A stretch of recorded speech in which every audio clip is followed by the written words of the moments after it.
ओम श्री परमात्मने नमः. ज्ञानदेवांचा आत्मसंवाद. प्रकरण पहिलं. शिवशक्ती समावेशन. शिवशक्तीमध्ये भेद हा नाममात्र आहे.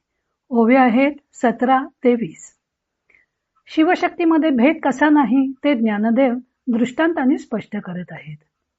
ज्ञानदेव म्हणतात, स्त्री पुरुष नाम भेदे शिवपण एकले नांदे, जग सगळे आधादेपणे जिही. आधादे म्हणजे अर्ध्या भागाने आणि जिही म्हणजे ज्याने.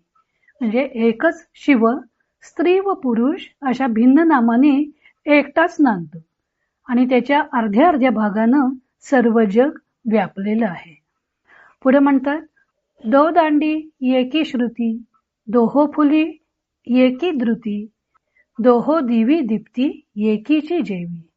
दांडी म्हणजे वीणेचा दांडा किंवा टिपरी. श्रुती म्हणजे ध्वनी, द्रुती म्हणजे सुगंध आणि दीप्ती म्हणजे तेज. ज्याप्रमाणे दोन टिपऱ्यांमध्ये किंवा वीणांमध्ये एकच नाद निघतो, दोन फुलांमध्ये एकच सुगंध असतो, दोन दिव्यांमध्ये एकच प्रकाश असतो, किंवा दो ओठी एकी गोठी, दो डोळा एकी दिठी, तेवी दोघी जिही सृष्टी एकीच जेवी.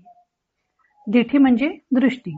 दोन ओठात एकच शब्द असतो, दोन्ही डोळ्यात एकच नजर असते किंवा दृष्टी असते.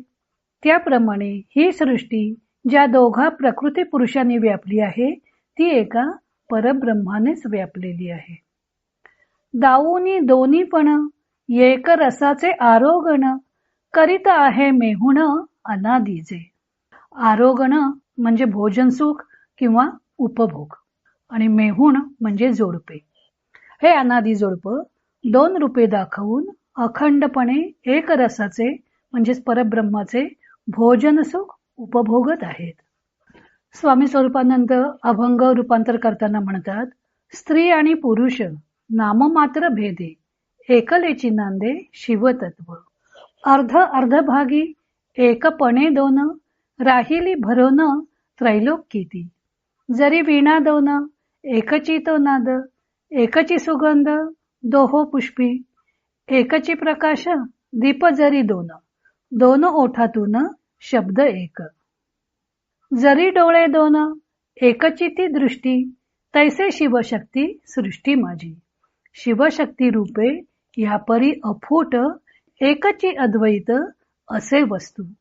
शिवशक्ती रूप अनादी मेहुण, ऐसे दोन पण दाखवोनी, एक रसाचाच भोगीते आनंद, असे स्वयंसिद्ध स्वरूपी जो. परमात्म्याला बहुभाव असं वाटलं की ते एकच शिवतत्व, शिव आणि शक्ती असे दोन रूप घेतं. शिव व शक्ती यांच्या स्वरूपात व क्रियेत भेद आहे असं व्यवहारात दिसून येतं. तसेच व्याकरणात शिव शब्द पुरुषवाचक तर शक्ती शब्द स्त्रीवाचक आहे. मग त्या दोघात पुरुष आणि स्त्री असा भेद आहे का, अशी जर कोणी शंका विचारली तर ज्ञानदेव सांगतात की शिवशक्ती असा भेद हा केवळ नामातील आहे. वस्तुतः त्या दोघांमध्ये काहीही भेद नाही. एकच शिवतत्व सर्व ठिकाणी नांदत आहे. ही गोष्ट त्यांनी मंगलाचरणात व मागच्याही काही ओव्यात सांगितली होतीच. तेव्हा हा भेद फक्त शाब्दिक आहे. एकच शिव पण शिव व शक्ती या दोन रूपांनी वावरत असते. वस्तुतः शिव वेगळा व शक्ती वेगळी अशी स्थिती नाही. शिवाहून शक्ती वेगळी नाही अथवा शक्तीहून शिव सुद्धा वेगळा नाही. एकट्या शिवतत्वाचाच हा शिवशक्ती रूपाने आनंद विलास चालू आहे. हे शिवतत्वच भेद नसूनही भेद आहे असं भासवतं व एकत्वात भोग अशक्य असतानाही आनंद उपभोग घेत आहे असं भासवत आहे. थोडक्यात एक शिवतत्वच शिवशक्ती रूप होऊन सारे विश्व व्यापून टाकीत आहे. अगदी अणुरेणूपासून ते ब्रह्मांडापर्यंत सर्व काही शिवशक्तीने आपल्या अर्ध्या अर्ध्या अंगाने व्यापलेले आहे. एकोहम बहुस्याम प्रजा येय अशी एकालाच बहु होण्याची कल्पना श्रुतीनं सांगितली आहे. तसेच एकमेवा द्वितीयम ब्रह्म नेह नानास्ते किंचन, ते एकच एक ब्रह्म असून दुसरे काहीही नाही. अथवा नैव स्त्री न पुमान एषः न चैवायम नपुसकः असेही श्रुतीनं सांगितलं आहे. ते तत्व स्त्री अथवा पुरुष नाही, तसेच ते नपुसक सुद्धा नाही. तेव्हा हा भेद आहे तो केवळ नावातील आहे. अर्थात ही मानवी ज्ञानाच्या कक्षेच्या पलीकडील गोष्ट आहे. शिव व शक्ती यांच्या भिन्न स्वभावाचा अंतर्भाव प्रत्येक वस्तूत आहे. पण त्या पृथकपणाची जाणीव न होता त्यांचा एकत्रित परिणाम आपण जाणू शकतो. ही गोष्ट साधकाच्या लक्षात येण्यासाठी ज्ञानदेव दृष्टांतांचा वापर करतात. ज्ञानदेव सांगतात की शिव व शक्ती ही दोघे दोन भासत असली तरी एकच कशी आहेत, तर ज्याप्रमाणे दोन वीणांमध्ये नाद एकच असतो, वीणा दोन असल्यामुळं नादाला भिन्नत्व येत नाही. या दृष्टांताच्या साहाय्यानं ज्ञानदेवाने दोन भौतिक जडवस्तूत अभेद कसा असतो ते सांगितलं आहे. हे भौतिक विश्व भेदात्मक भासत असलं तरी ते अभेदात्मकच आहे. सजातीय अशी फुले दोन असली तरी त्यात सुगंध एकच असतो. वनस्पती सृष्टीतही कसा अभेद असतो ते फुलांच्या दृष्टांतानं सांगितलं आहे. दोन दिवे असले तरी प्रकाश एकच असतो. भौतिक टिपऱ्याहून सूक्ष्म अशा तेजस द्रव्याच्या बाबतीतही अभेदात्मक तत्व कसं अनुस्यूत असतं ते दिव्याच्या दृष्टांतानं सांगितलं आहे. दोन ओठ आहेत पण शब्द एकच आहे. शब्दाशब्दात अभेदात्मक तत्व आहे ते ओठातून बाहेर पडणाऱ्या शब्दाच्या दृष्टांतानं सांगितलं आहे. दोन डोळे असले तरी दृष्टी एकच आहे. दोन डोळे किंवा दोन कान, दोन दिवे हे दिसायला भिन्न असले तरी दोघांची कृती एकच आणि एकरूप आहे. दिसणे पाहणे अशा भेदात्मक प्रतीतीतही अभेद कसा आहे ते डोळ्याच्या दृष्टांतानं सांगितलं आहे. सारांश सचेतनापासून अचेतनापर्यंत सर्व चराचर सृष्टीत अनंतविध भासणाऱ्या भेदांमध्ये अभेदच नांदत आहे हे या 5 दृष्टांतांमधून ज्ञानदेवांनी स्पष्ट केलं आहे. त्याप्रमाणे शिव व शक्ती ही दिसायला दोन दिसत असली तरी त्यांची सृष्टी निर्मितीची क्रिया एकच आहे. दोघे एकत्र येतील तेव्हाच सृष्टी निर्मितीचे कार्य होऊ शकेल.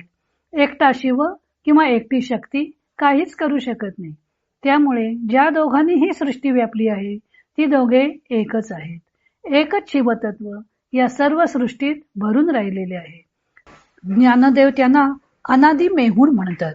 म्हणून स्वामीजी सांगतात की शिवशक्ती रूपाने एकच अद्वैत नांदत आहे.